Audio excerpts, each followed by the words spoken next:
Have you ever wondered if there's a bigger purpose behind everything happening in your life? Or maybe you've heard the phrase, God has a plan for you, and wondered, what does that really mean for me? It's easy to feel lost or uncertain at times, but what if I told you there's a divine plan specifically crafted for you? A plan that's not random or accidental, but deeply personal, intentional, and designed to lead you toward a life of purpose and fulfillment. As C.S. Lewis once said, we are not necessarily doubting that God will do the best for us. We are wondering how painful the best will turn out to be.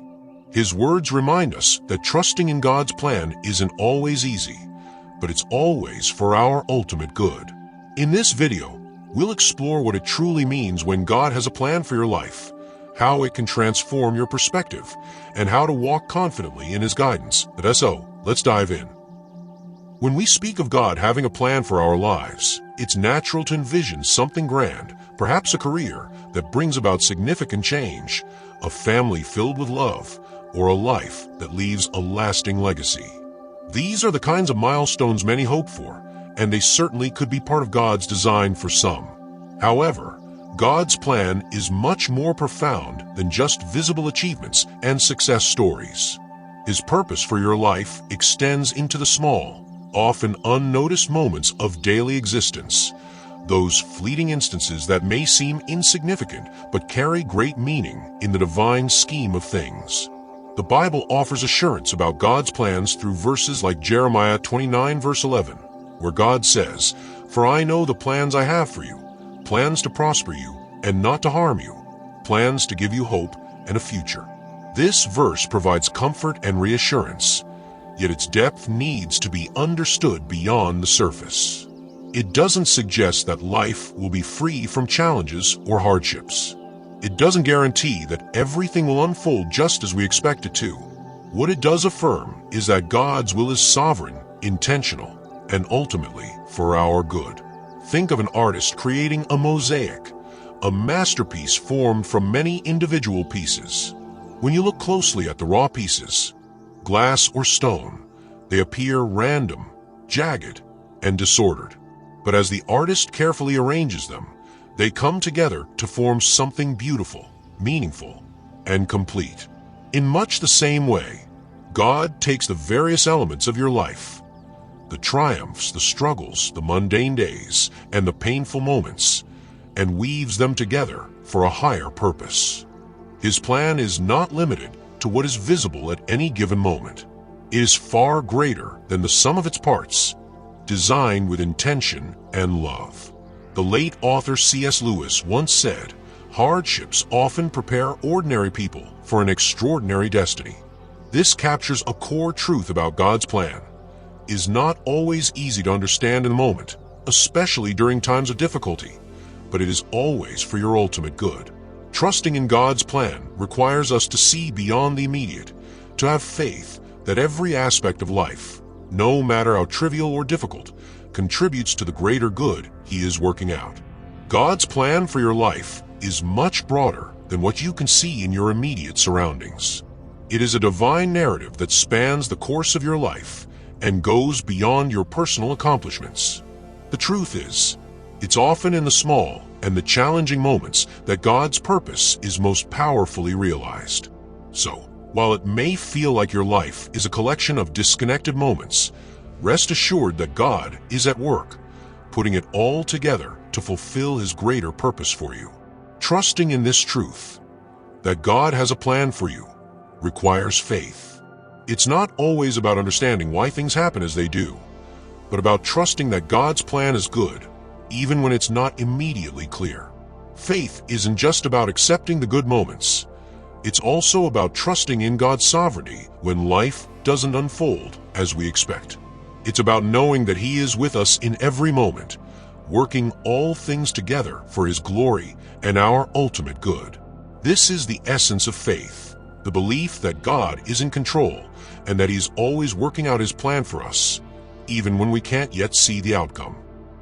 Life is full of moments when the path ahead seems unclear, and we are left navigating through uncertainty. The unknown can feel daunting, and the fear of not knowing what comes next can often paralyze us. Yet, It is in these times of uncertainty that God calls us to trust Him deeply. Trusting God in the unknown is not just about waiting for clarity or understanding every detail of the future.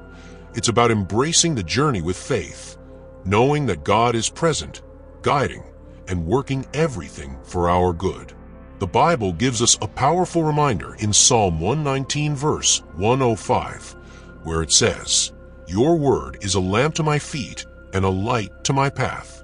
This verse conveys that God's guidance is often like a lamp that shines light on the immediate steps ahead, but not necessarily the whole road ahead. Just as a lamp doesn't illuminate the entire path, but only the next step, God often reveals only what we need to know for the moment. This can be frustrating for us, as humans tend to want to see the entire plan laid out before us. We desire the full picture, the map of our future. However, God's way is different. He asks us to trust Him with the little bits of information we're given, knowing that He has a bigger, eternal plan in mind. By following the light He provides for today, we're stepping into His will, even without fully understanding what tomorrow might hold. When we walk by faith in the unknown, we are not asked to have all the answers or to have everything figured out. Instead, we are called to trust God's timing and His wisdom. This type of trust requires letting go of control and allowing God to lead us in ways that might not align with our expectations. It's a surrender to His authority, acknowledging that He knows better than we do. We may not always understand why certain events unfold or why certain doors seem to close, but we can trust that God is orchestrating everything for His glory and our ultimate good. The story of Joseph from the Bible serves as a profound example of trusting God through life's uncertainties. Joseph had been given dreams that foretold of a great future, yet his life took many unexpected turns that seemed to contradict the dreams. Betrayed by his brothers and sold into slavery, Joseph found himself in a foreign land, far from his family and homeland. His circumstances were painful, unjust, and filled with uncertainty. But in the midst of all this, Joseph did not lose his faith in God. Instead, he trusted that there was a bigger plan at work, even though he couldn't see it. Joseph's story illustrates how God's purposes often unfold in ways we don't expect.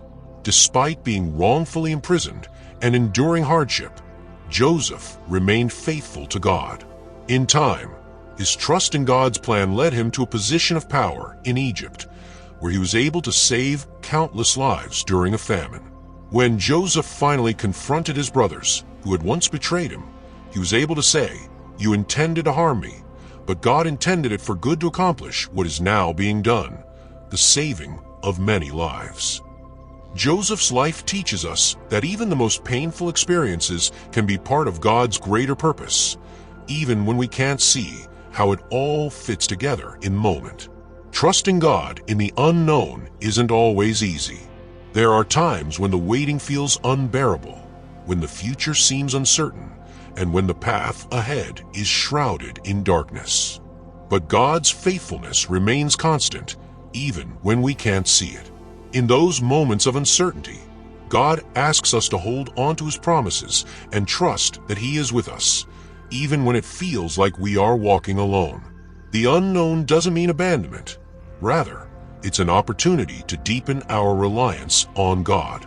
As we trust Him in the unknown, we learn to live with a greater sense of peace, knowing that He is sovereign and that He will never leave us or forsake us. The journey through the unknown also teaches us to grow in patience, perseverance, and hope.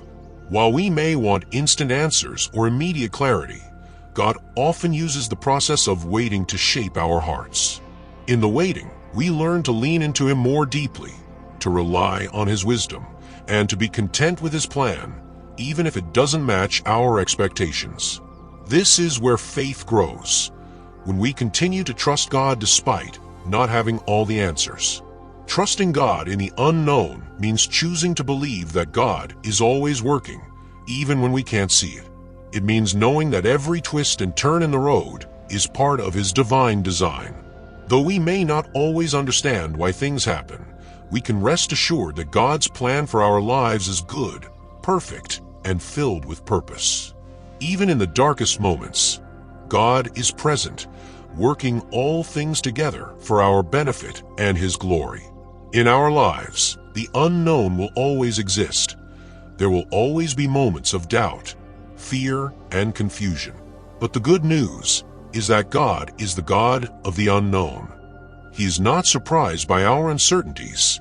He is not shaken by our fears.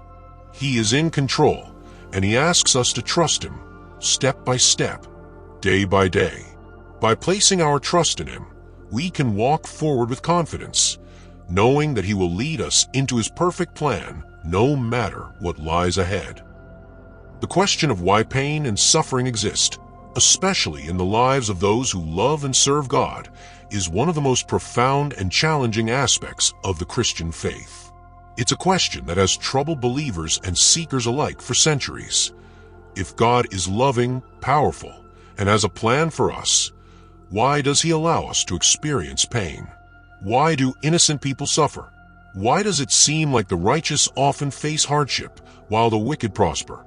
At the heart of this question is the tension between a reality of pain and the belief in a good and loving God. While the answer is not always simple, the Bible offers insight into the nature of pain and suffering in the context of God's sovereign plan. One of the first things to recognize is that pain is not something that God created or designed. Rather, it entered the world through human sin. When Adam and Eve disobeyed God in the Garden of Eden, sin and its consequences, suffering, death, and pain, became a part of the human experience. In this way, pain is a direct result of the fall of humanity, not something that God desires for us. However, God does not abandon us in our pain. While He didn't design pain, He allows it, and He uses it in ways that serve His greater purposes. This is a difficult truth to accept, especially when we are in the midst of suffering. Pain often feels senseless and unfair. We wonder why God allows innocent people to experience hardship and why some are faced with deep, life-altering pain. It's in these moments that we are reminded that God is not distant from our suffering. In fact, He is present with us, walking alongside us through the pain. He doesn't promise to remove all pain, but He does promise to use it for good. C.S. Lewis, in his famous work The Problem of Pain, offers a perspective that can help us understand why God allows pain. He writes, "God whispers to us in our pleasures, speaks in our conscience, but shouts in our pains. It is His megaphone to rouse a deaf world." In this, Lewis suggests that pain, though a result of the broken world we live in, can also be a tool God uses to get our attention. It's in the hardest times of our lives that we often seek God most earnestly, turn to Him for comfort, and grow in our faith. Pain has a way of making us aware of our dependence on God, reminding us that we are not in control and that we need His help, guidance, and strength. In this way, God uses our pain to draw us closer to Him and to help us realize that He is our ultimate source of hope and peace. Furthermore, pain can serve as a refining tool in our lives. It shapes our character, strengthens our faith, and molds us into the people God has created us to be. The Apostle James encourages believers to find joy in the midst of trials, saying, "Consider it pure joy, my brothers and sisters, whenever you face trials of many kinds, because you know that the testing of your faith produces perseverance. Let perseverance finish its work, so that you may be mature and complete, not lacking anything." Here, James speaks to the idea that pain and suffering can be a process of growth. Just as metal is refined through fire, our faith is refined through trials. The struggles we face are not in vain. They are part of God's work in our lives, shaping us into more resilient, patient, and Christ-like individuals. Paul's words in 2 Corinthians 12 verse 9 also help us understand how God uses pain. He writes, "But He said to me, 'My grace is sufficient for you, for my power is made perfect in weakness. Paul is referring to a personal struggle, what he called a thorn in the flesh, that God allowed him to experience. While Paul asked God to remove this pain, God's response was not to take it away, but to assure Paul that his grace would be enough. In our pain, we experience God's grace in deeper ways than we might in times of ease. Pain teaches us humility, dependence on God, and the power of His grace. It reminds us that we do not have the strength to face life's difficulties on our own. We need God's sustaining power. There is also a deeper mystery at play in pain that we may never fully understand in this life. While we may never be able to explain why certain people suffer or why particular events happen, we trust that God sees the bigger picture. His ways are higher than our ways, and His understanding is beyond our comprehension. We may not understand why some things happen, but we can trust that God has a purpose in all things, even when it is hidden from us. The Bible teaches that God works all things together for the good of those who love Him and are called according to His purpose. This doesn't mean that pain is good in itself, but it does mean that God can use even the darkest moments to bring about something good, both in our lives and in His eternal plan. Moreover, God's ultimate plan is to bring redemption and healing to the world. Jesus Himself experienced the ultimate suffering, His crucifixion on the cross, and through His pain, He made a way for humanity to be reconciled to God. In Hebrews 12 verse 2, we are told that for the joy set before Him endured the cross, scorning its shame. Jesus understood the redemptive power of suffering, and through His own pain, He brought salvation to the world. This ultimate act of suffering reminds us that God is not distant from our pain. He entered into it through Jesus Christ, and He promises that one day all pain will be wiped away in eternity. While it's difficult to make sense of why we experience pain in this life, we can take comfort in knowing that God uses our suffering to transform us, draw us closer to Him, and bring about His greater purpose. Pain is never without purpose. It refines our character, strengthens our faith, and enables us to experience God's grace in profound ways. And even when we cannot see the purpose, we trust that God is good, and that one day He will wipe away all tears, bringing healing and restoration to all that has been broken. Until that day, we can rest in the truth that God is with us in our pain, and that His love and faithfulness will never fail us. God's eternal plan extends far beyond our earthly existence, transcending the trials, triumphs, and milestones we experience in this life. While we often focus on our temporal world, God's ultimate purpose for us encompasses an eternal perspective. Understanding this framework helps us see the significance of our lives and the greater purpose for which God created us. In John 14 verses 2-3, Jesus gives us a glimpse into this eternal plan. My Father's house has many rooms. If that were not so, would I have told you that I am going there to prepare a place for you?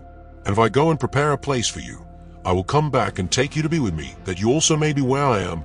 These words speak of an eternal home with God, free from pain and struggles. Jesus promises to prepare a place for those who trust in Him, a place where we will dwell with Him forever, sharing in the glory of God's presence. This promise speaks not only of a future reunion, but also of the eternal nature of God's plan. Revelation 21 verse 4 echoes this hope. He will wipe every tear from their eyes. There will be no more death or mourning or crying or pain, for the old order of things has passed away. This assures us that God's eternal plan involves a future where all suffering will cease. While we face hardships in this life, we can look forward to a time when God will restore all things, bringing perfect peace and joy in His presence. This eternal perspective helps us understand that our earthly lives are a small part of a much larger story. The trials we endure, the choices we make, and the work we do contribute to God's greater purpose, which will unfold throughout eternity. When we shift our focus from immediate struggles to the eternal, we gain a deeper understanding of God's sovereignty. Our lives on earth are temporary, but the life we will have with God is everlasting. God's eternal plan also includes the fulfillment of His kingdom. Jesus inaugurated God's kingdom on earth, bringing hope, healing, and salvation. Through His death and resurrection, Jesus made reconciliation with God possible, allowing us to live with Him forever. Yet, God's kingdom is not fully realized yet.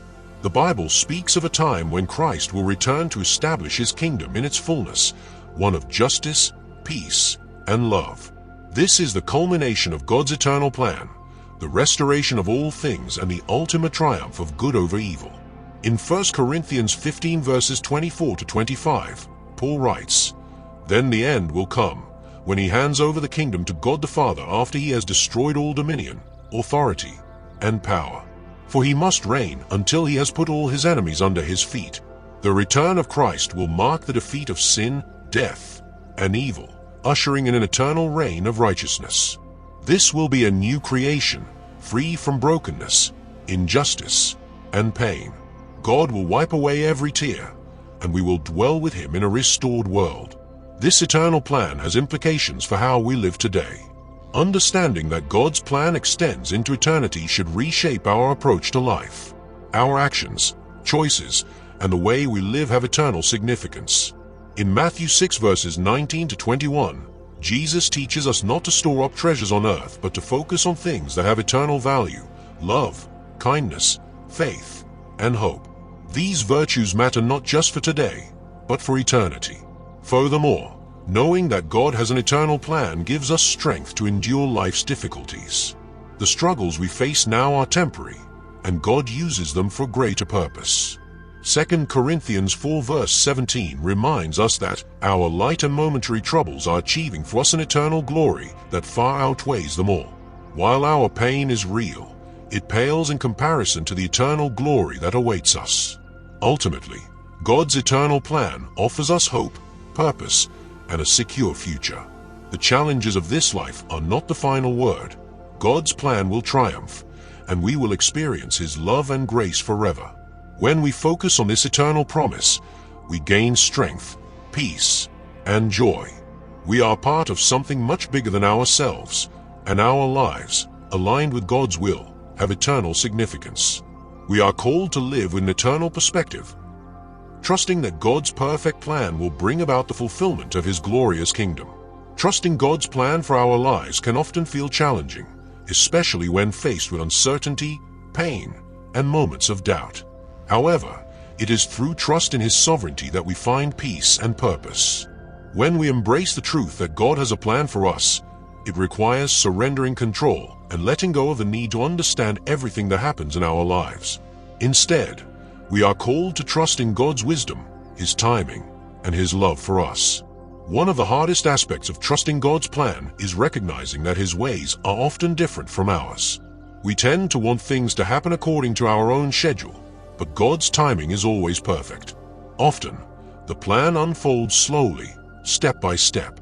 This gradual unfolding helps us to grow in faith, as we rely on God for guidance in the moment, even when we can't see the full picture. Trusting God means stepping forward with faith, even when the road ahead is not fully illuminated.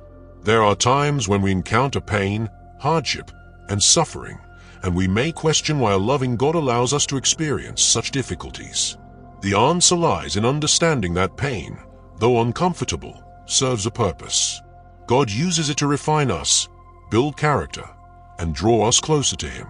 In these difficult moments, we are often shaped and prepared for something greater. As C.S. Lewis wrote, "God whispers to us in our pleasures, speaks in our conscience, but shouts in our pains." Pain can lead to growth and spiritual maturity that would not have been possible without it. Trusting in God's plan also means accepting that there will be times when we don't understand why things are happening. We might face challenges, delays, or detours that seem confusing. However, we can trust that God is always working behind the scenes for our ultimate good. His love for us is constant, and His plan for our lives is always filled with hope, even when the path seems unclear. Trusting God's plan brings us peace, knowing that He is in control and working things together for our good. When we surrender to His will, we align ourselves with His greater purpose, trusting that He will guide us through every step of life, bringing glory to His name and blessings into our lives. God bless you.